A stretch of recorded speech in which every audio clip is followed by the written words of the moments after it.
ಇಲ್ಲೋಡೆಯ ಮೂಗ್ಜೀವಿಗಳ ಕಷ್ಟಗಳೇ ಯವು ಪಾಪ ನೀರು ಹನಿ ನೀರು ಬರ್ದಿರ ಬಾರ್ಲ್ ಹಾಕೊಂತ ಇದೆ ಜಗ್ಗನೇ ಐತೆ.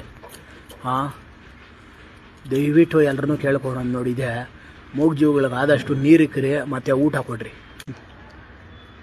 ನೋಡಿ ಇವ್ರು ನಮ್ಮ ತಾಯಿಯವರು ಆವಾಗಿಂದನೂ ಪ್ರಾಣಿ ಪಕ್ಷಿಗಳಿಗೆ ಊಟ ಇಕ್ಕೊಂಡೇ ಬದುಕಿದ್ರು. ಇವ್ರ ಆಶೀರ್ವಾದದಿಂದ ನಾವು ಚೆನ್ನಾಗಿದ್ದೀರಿ. ನೋಡಿ ಇತ್ತನೆ ಎಲ್ಲರಿಗಿನ್ನ ಎಡ್ಡು ನಮ್ಮಮ್ಮನ ಏನೋ ಹಿಂಗೆ ತಿಂತಾನಪ್ಪ ಸ್ವಾಮಿ, ನನ್ನಂಗೆ ಬಕಾಸ್ಬಿಡ್ನು ಜಾಸ್ತಿ ಥರ. ನೋಡಿ ಮೊಮ್ಮಗನು ಒಳ್ಳೆ ಸ್ಕೂಲ್ಗೆ ಹಾಕವನೇ ನಮ್ಮ ಅಮ್ಮನೇ ಮೊಮ್ಮಗನ್ನ. ಏನೋ ಹೆಸರು ನಿನ್ನ ಹೆಸರು ಮಗ? ರಾಜಶೇಖರ. ಓಹೋ ಇಲ್ಲೋಡಯ್ಯ ಯೋಗಾಸನ.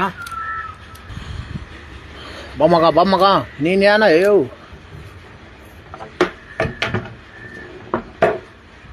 ಓಹೋ 20 ವರ್ಷ ಆದಮೇಲೆ ಸಿಕ್ಕಿರೋದ ಇವರು ಸ್ನೇಹಿತರು.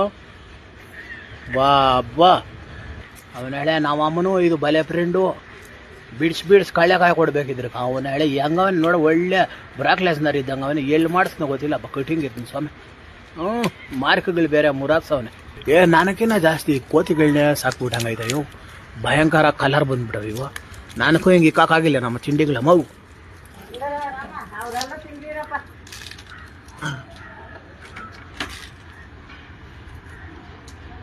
ನೋಡ್ದೇನಯ್ಯ ಬಲವಂತ ಮಾಡಿ ತಿನ್ಸೋದೆ ಇವು. ನಮ್ಮ ಅಮ್ಮನ ಅಂದರೆ ಬಲೆ ಇಷ್ಟನಯ್ಯ. ನೋಡಿದ್ರಿಕ ದೇವರಣೆ ಗುಣ. ದೇವರಣೆ ಪ್ರಾಣಿಗಳಿಗಿರೋಷ್ಟು ಪ್ರೀತಿ ವಿಶ್ವಾಸ ಮನುಷ್ಯರಿಗಿಲ್ಲ ಇವು. ಕಲ್ಮಶ ಇಲ್ದಿದ್ದ ಜೀವಗಳು. ನಮಗಂತೂ ಭಾರಿ ಸಂತೋಷನಪ್ಪ. ನೋಡಿ ಹಿಂಗೆ ಯಾವಾಗಲೂ ಇವುಗಳ ಜೊತೆ ನಮ್ಮ ತಾಯಿಯವರು ಆರಾಮಾಗಿ ಇದ್ದುಬಿಡ್ತಾರೆ. ನನಗೂ ಒಳ್ಳೆ ಸ್ನೇಹಿತರು, ಆದರೆ ನಾನು ಇವುಗಳಕ್ಕಿಂತ ಜಾಸ್ತಿ ತಿನ್ಬಿಡ್ತೀನಿ. ನೋಡು ಸುಡ್ತದೆ ಬಿಸಿಲೆಯೋ ಪಾಪ ನೋಡಯ್ಯ ಬಾಯಿ ಬಿಟ್ಟು ಕೇಳಲ್ಲ ಅವು ಪಾಪ. ಎಷ್ಟು ದೌರ ಆಗಿರ್ತದೆ ಗೊತ್ತಾ ಇವಕ್ಕ. ದಯವಿಟ್ಟು ನಿಮ್ಮಲ್ಲಿ ಕೇಳ್ಕೊಳೋದು ಒಂದೇ, ನಿಮ್ಮ ಮನೆ ಮಾಡಿಗಳ ಮೇಲೆ ಒಂಚೂರು ನೀರಿನ ವ್ಯವಸ್ಥೆ, ಊಟದ ವ್ಯವಸ್ಥೆ, ಈ ಪ್ರಾಣಿಗಳಿಗೆ ಬೇಸಿಗೆ ಏನೂ ಸಿಕ್ಕಲ್ಲ, ಮಾಡಿಕೊಡ್ರಪ್ಪ. ಒಳ್ಳೆಯದಾಗಲಿ ನಿಮ್ಗೆ. ಈ ಪ್ರಕೃತಿಯಲ್ಲಿ ಮಾನವರು, ಪ್ರಾಣಿ, ಪಕ್ಷಿ ಪ್ರತಿಯೊಂದು ಜೀವರಾಶಿಗೂ ಸಮಾನವಾದ ಹಕ್ಕಿದೆ.